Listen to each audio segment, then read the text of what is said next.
everybody, welcome to News by Muse. Welcome back. We have a great show today. We're talking with the cast and everybody behind the short film, Della, which is going to be screened at the Burbank International Film Festival. So stay tuned. Hey everybody, Mike Sandoval here from Muse TV. Are you looking to start your own podcast? We were not too long ago, and we decided to come home to Pasadena. Inside Control Collective. You could do so many different things. 3 camera shot, 2 camera shot, 1 camera shot, great audio. Everything you need is right here inside Control Collective Studio. So if you're looking to start your podcast, don't forget to check out controlcollective.com or follow the link in the description. Let them know Muse TV sent you. Welcome back. Thank you for watching News by Muse. And we have the great cast and production team behind Della here. Please introduce yourself. Let's start down the row. Yeah, my name is Alessandro Gentile. I'm the director and the writer of the film. Hi, I'm Katie Reese. I play Della. Daniel Moore, I play the coach. Actually, trainer, I'm sorry. I'm Lucy Gentile. I play young Della. I'm Rachel Elner, producer, and I have a small role in the film also.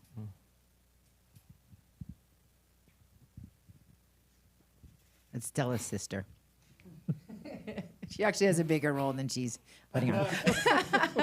I'm Heather Flores. I'm a producer as well, and I play the mother. First of all, what a great short film.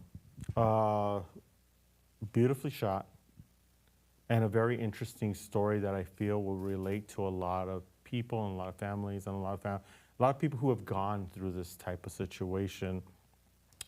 Where did the story become? How did it start? How did it get developed?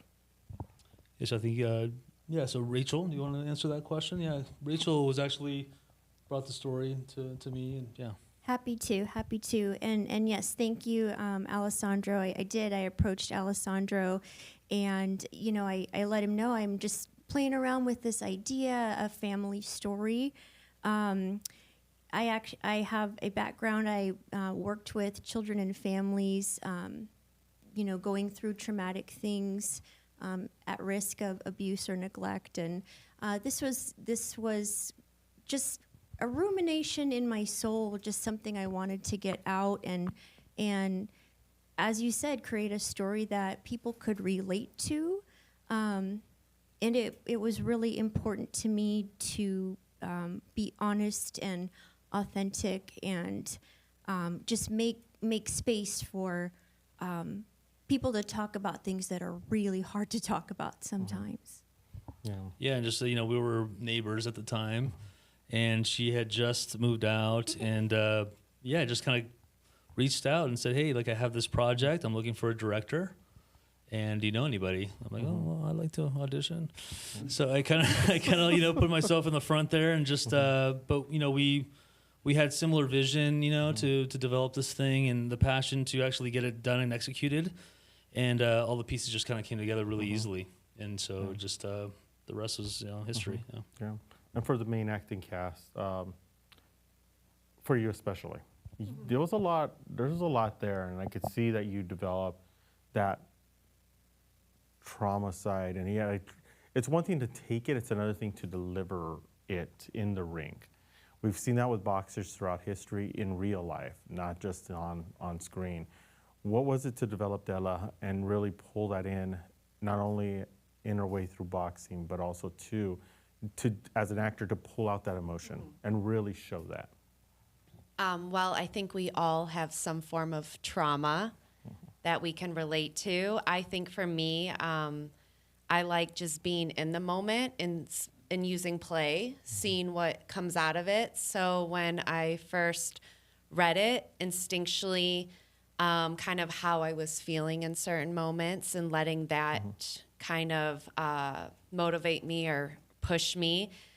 And as I kept working on it, I just was using my imagination and really feeling as if I was in those circumstances, while also relating it to things that I have gone through.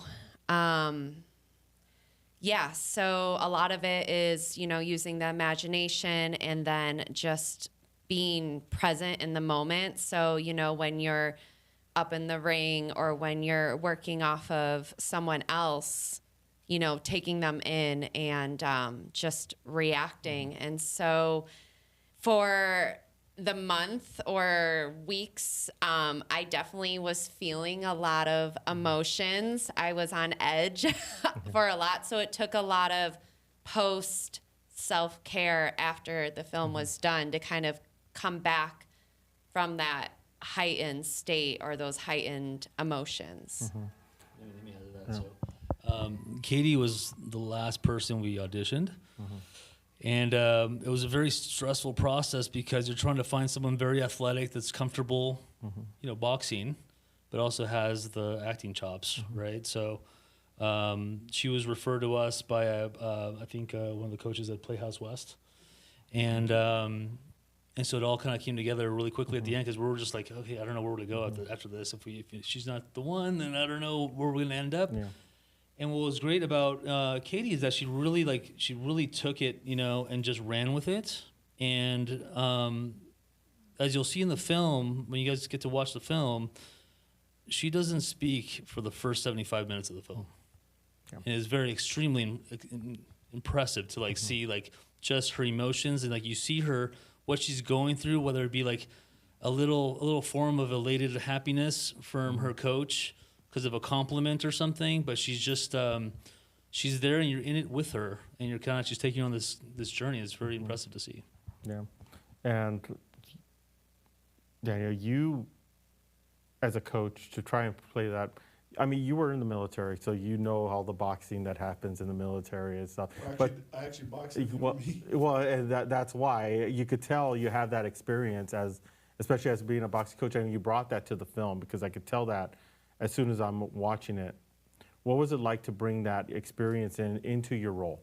It's funny. I had to deconstruct because right away I realized that the focus should be on her because I kept thinking, well, maybe I should do a little Mickey in there from, what's the name? From Rocky? Yeah, from Rocky. And I thought, no, that'll distract. And then the coaching, the just boxing, I've done so much since then, lately Krav Maga, so I'm used to kicking and, jiu-jitsu and all this other stuff. So it was hard to go back to just the boxing gloves. Yeah.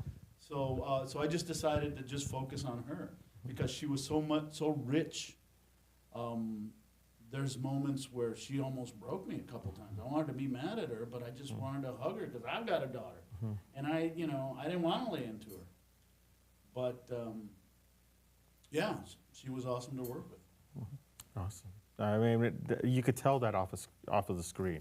It was just an awesome feel, and it felt natural. Which there's some films I see that just don't feel natural. And we trained at a boxing facility too. So I trained with someone. So I have an athletic background, but it's not really specialized in one thing. So I worked with him, and then he would come too, and so we got to kind of do our mitt work and feel it out as well, which was really nice. And she's actually a pretty good boxer. I mean, she gets a torso. I'm competitive in my nature. Did a punch slip during the even though it's all fake, make believe. I mean, but let's be honest, did it slip? I like the more real, the better. So for me, if it did, then it would give me a reaction to something. So I want that. I want it to feel gritty and and so then I can really be there. And I'm a tough cookie, so I have 2 older brothers, so I can hang with the boys. Yeah, exactly. Producer. if I may though, I really want to emphasize on-set safety was our very first principle. Very adamant about that. Very adamant. We stacked like crazy on this thing, right? Yeah, oh my God. Yeah. But, so if it did, I don't know about it. Things happen sometimes. So there you go. And for you, playing little Della, those scenes were really hard. Yeah. especially to have to work with each other and get into those intense moments where if I was your age, it would be hard for me because I'd be like, ugh, it's intense. And for you being so young and be able to really play it out and really sell it really is very impressive. I mean, you've been around the business, so you kind of know. But it was just so, there's times where you just want to, there's some curse words that I probably would use, but we're not going to use them today, that you feel when you're watching it. What was it like to develop and be a part of that character and work off of each other? Well, when I was acting, there was like this one part, and I really thought, like when I was watching the film, I really thought that it looked like I was like trying not to smile, because in the moment I was really trying not to smile, because I was like, and I was just like, oh my gosh. I told my dad, I'm like, I was trying not to smile in that scene. And he's like, what? No, you don't look like that. And then he looked over and he's like, oh, maybe just a little, you know? Yeah. And when I was watching the film, it looked like I was doing a really good job, but also to watch myself like be on screen for like the first time, it was like shocking. Like I was really happy to act in my dad's movie, because when he told me about it, he's like, I need a young girl to play this part. And I'm like, can I play? And he's like, maybe. And So Dad was trying to block you from playing the part already. I just had to be Alessandro, diplomatic. what- Had to be diplomatic. Yeah. he's like, maybe we'll try. And then I became the part. And then, yeah, just like, it was fun to act. And ever since then, I'm like, now I have like a passion for acting. Yeah, and it was kind of like a match made in heaven, right? So we had, Katie was the last person we auditioned. She has the mannerisms of Lucy, and it just kind of all sort of clicked all together. It was just really amazing how it all kind of fell in. And like with Lucy, we didn't over rehearse her. I think we had discussions with Heather. Heather's also the producer of the film too, and we just didn't want to like overdo it and just let her be more natural and raw with the character, because once you start kind of adding too much, hey, you say like this, move like that, mannerism like this, it doesn't work. They kind of get stuck, and especially if you don't have like that, schooling of acting. So, but it worked out. She did an amazing job. I'm very proud of you, baby. Yes. Yeah. And so there you go. And right after the break, Heather, we're going to talk you playing the mom. So stay tuned. What's up, guys? It's your buddy Barry Under Your Bed. Hey, have you heard about my new book? It's called Barry Under Your Bed. It's written by Jeff Heimbach, illustrated by Cheyenne Francis. You should go check it out. It's a really good kid story, importance of not judging a book by its cover. It's really great. You should definitely go check it out and read it. Have you read it yet? How about now? Have you read it now? Well, what are you waiting for? Just go to Amazon and buy it. It's only $20. Come on. Hey, everybody, welcome back. The one thing that was very interesting about the character, like we had mentioned way before we even started rolling, was about the alopecia aspect of the character. Where did that come in? How did that all get developed?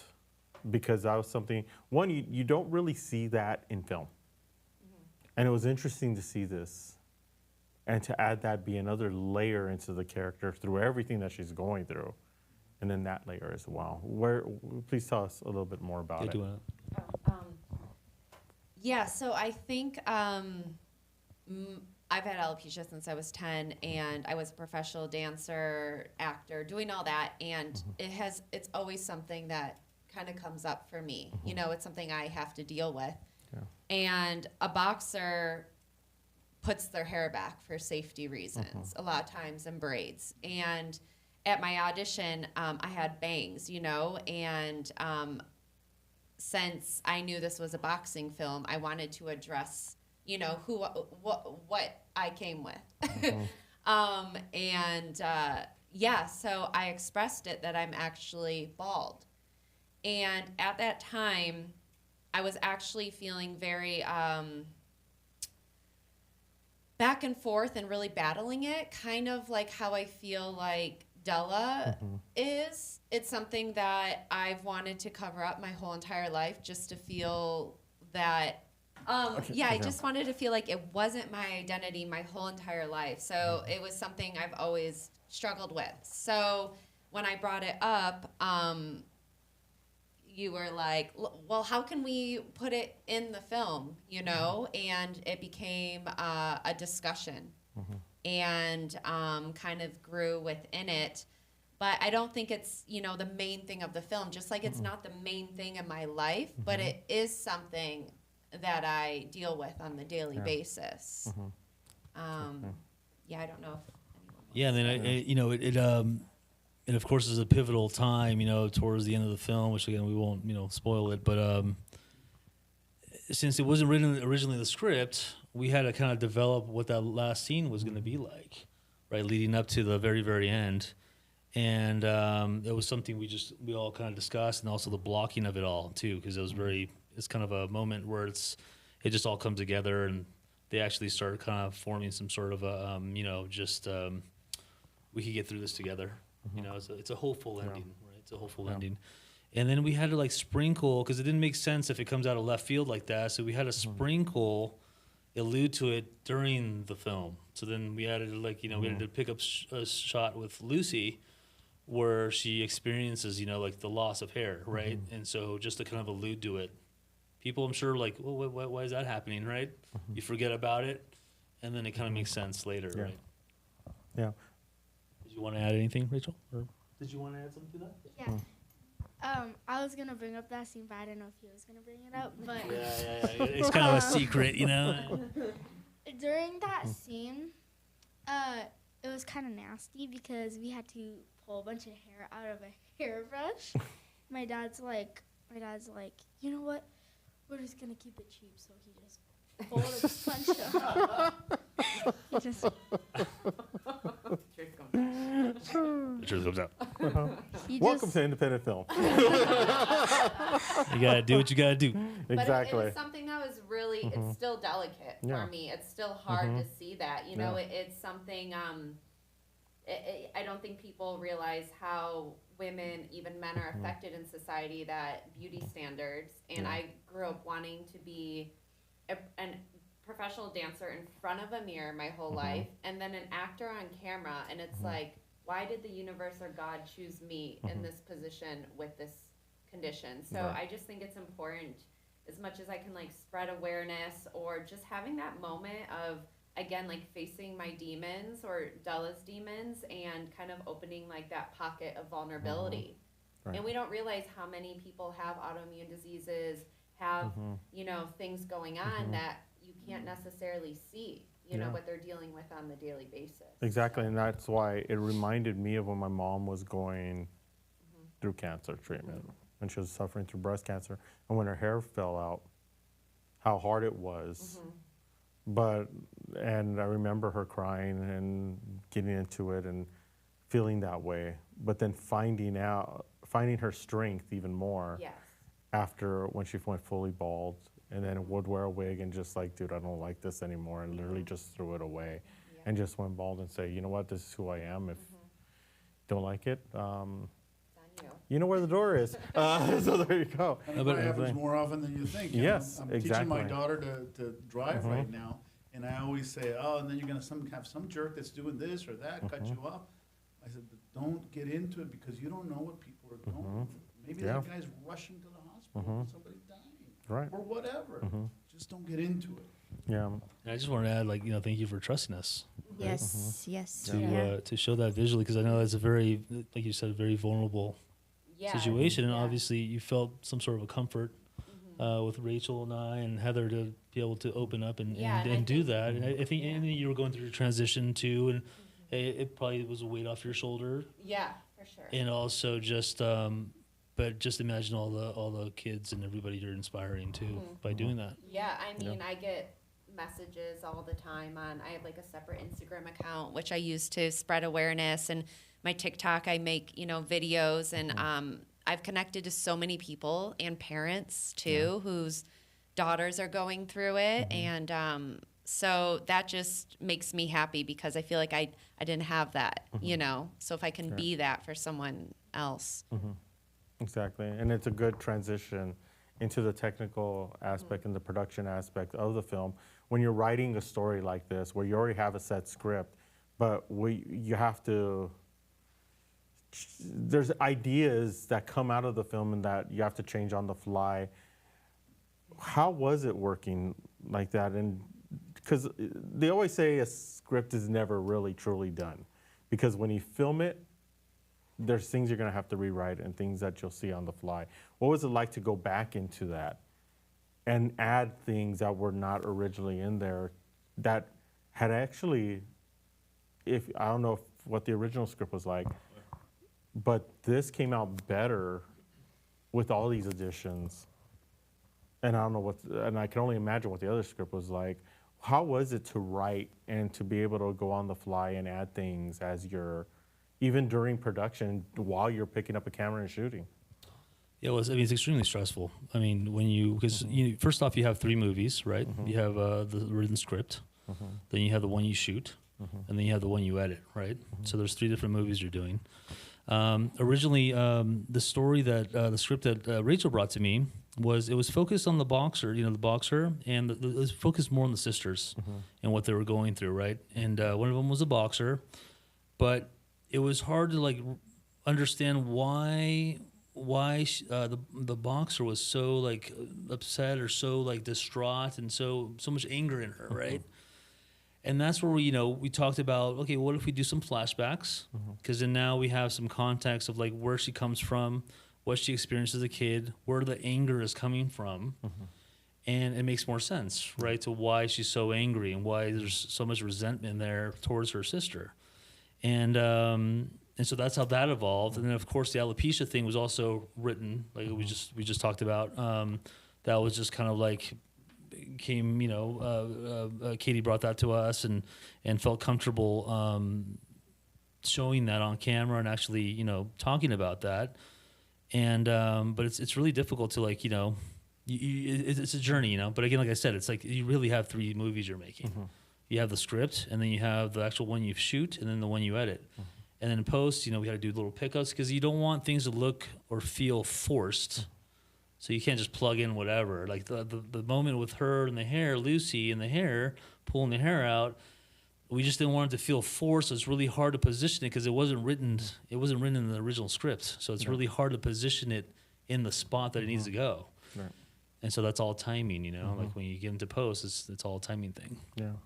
The original script was also just very expensive, very expensive. And Alessandro made some excellent, artistic suggestions, and that kind of got the ball rolling on a shooting version. And it just, we worked in some of the imagery, some of the metaphors that you see, with the water and the, the juxtaposition between the hot sand and the water and their relationship in the past and the present. And it all just came together the right way, the really right way. But yeah, a lot of technical challenge on kind of a last minute basis. But yeah, we had so we had a really, really big one was day one, right? We get a little rain. Okay, cool. We have to do some outdoor shots. Great. Then we get through some of the scenes, some of that running stuff and training out on the streets, and then we go inside and do a few scenes, and then at lunch we break, and then the cinematographer comes up to me and says, "Man, I'm really sick." I'm like, "What do you mean?" He's like, "Yeah, I'm really ill. It's either something I ate or I'm just really sick." And he was white, right? I'm just okay. And so we tested him for COVID. He was fine. And then we're okay, well, that's what that is. It's I can't hold the camera. I'm just very weak. And so, but luckily, I'm a director of photography. That's, it's something I've done for years. And I didn't want to saddle up, but I had to, because or else we lose, a $3,000-$4,000 day, right? And so it's everyone's there. It's just you can't do pause. Okay, let's put a pin in it and come back tomorrow, right? Because tomorrow is actually our biggest day with all the fighting, all the competition stuff. It was insane. So that was very challenging. Luckily, you know, we had some great camera operators that actually came also to the desert, which is Randy. Randy is Rachel's boyfriend. He came out and he does a lot of reality shows and stuff. And he actually came out and really, you know, stepped up and really did, you know, because again, I don't want to shoot and direct. There's I get distracted because I'm either focused on composition or I'm focused on, you know, directing actors. It's a little convoluted when it's like all together. So I like to separate myself from that and have, you know, somebody man camera. And I feel like I didn't have that luxury during the fighting. So like when the competition, there's a lot of nuances and things and some hits that I wasn't completely happy with in post, but you're in the moment, and I'm not behind the monitor watching it closely, so it's really hard to. But we got the best of the best from the post for what we had and worked with it, and it actually looks really great. And so, but those were some really big challenges, you know. And then just trying to give the film two different feels, right? So we uses specific kinds of lenses for all the fighting and all the training stuff, and then we use specific lenses for the desert only. That gives it a very kind of milky, very dreamy quality to it. Yeah. And unfortunately with you guys got to take pauses. We have to take pauses in order to pay our bills. So stay tuned as we close up when we get back. Welcome back. To close everything off, the film's going to be at the Burbank International Film Festival. Please tell us a little bit about it and how are you feeling that the film is going to get this type of exposure? Yeah, I feel very happy. I mean, Rachel and I are both residents of Burbank. So I think, well, she moved now, but she's still like, it all started, Della started in Burbank. And so just to bring it back home, it's really, it means a lot to us. And they're very good to me the last couple of years. I was the first recipient of the Tim Burton Visionary Award at Burbank for my first film, Lodo. And then last year we won Best Documentary for Razón de Ser, Luis C. Garza documentary. And so just to come back, it's always a thrill. Yeah, so we'll be screening Della at the Burbank International Film Festival at AMC Burbank on the 27th of September at 5:00 p.m. So hopefully you guys can make it to that. But we're really thrilled to bring it back home. Very cool. Very cool. Anybody wants to add anything? Yeah. Oh, she's already getting the bug already. This is my mic. Go. I'm excited for the premiere because my abuela is coming in from Las Vegas, and then my abuelo is flying in from Argentina. I really miss my abuelo because usually every time when we used to go to Las Vegas, we would visit them both. But ever since he moved, he's just like, we've barely seen him. Like last time we went, we didn't see him, but like a couple times before that, we saw him. So I'm really excited to see him again, and especially like him being here. Exactly. I'm excited too to see my dad. He would melt to hear that. Yeah. I want to talk about something specifically as like indie filmmakers, producers, executive producers. So we make this film, we put everything into it, right? And it's all these challenges, it's all this, it's the whole thing of how do you get funding, and then the actors, and then, contracts with SAG, and like all these different levels of fires you have to put out in order to make a film. Right. And it's just, like our editor, we were talking to him, and he was saying, doing a feature that, from forward, like Alessandro needs to make just features. At this point, it would have been great. He's an award-winning director. Every film he's made so far literally has gotten awards. And I'm proud to work with him, right? And proud to be his producing partner. But at this point, what we're looking for is distribution. And we're also looking for more support for the indie.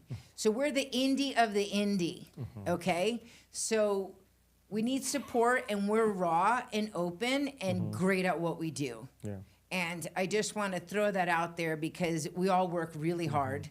That's our audition, right? We're doing these short films. I want to encourage anyone who's looking to do distribution or find new directors to actually come to these festivals. Yeah. Because you'll find the jewels, you know, and everyone, I don't care what film it is, they put so much into it. Even if they're like begging friends to help them and do favors, you know, that takes a lot of skill and humiliation, or like, you know, humbleness to do that. And so every film I look at, I respect them because they did it. Right. At the end of the day, they delivered. And again, I want to encourage those who are in power and have the financial and the connections to do that, and who are looking to make money basically off of these up and coming directors and actors, you know, come and support these local film festivals or international film festivals, and, you know, bet money on us. We're like out there raw doing it. And I know there's going to come a time when we're going to do big budget indie films, you know, and it's important. I know that we'll remember where we came from. And so, that's all I want to say. I want to represent the indie of the indie. And shorts are no longer just shorts. It used to be a short was a calling card for the director, the producer, whatever. Now HBO. I was in a short that was nominated for an Oscar. You know, it's no longer just a calling card. Well, streaming platforms has changed everything. From independent-owned streaming platforms to the big company streaming platforms has literally changed the way people see different formats of films. It's great for actors, it's great for writers, it's great for directors. The one thing that I'm hoping that we get to see now is seeing diverse voices get this opportunity. And we're seeing that on streaming more than we're seeing that on broadcast or even through the big productions coming out of the studios. So hopefully that's the next wave. But thank you so much for stopping with us. I really appreciate it. And don't forget to check out their film at the Burbank International Film Festival. And if you want more, don't forget to stay for our extras. We're gonna go an extra 15, 20 minutes, well, whoever knows how long. It all depends on the discussion because we get it. It's more relaxed, it's more chill, and you'll enjoy it. And the only way you can see that is through our subscription page. So please take a look, subscribe, and get a little bit more insight. I'm Mike Sandoval. Thank you so much for watching. We'll see you next time here on Muse by Muse.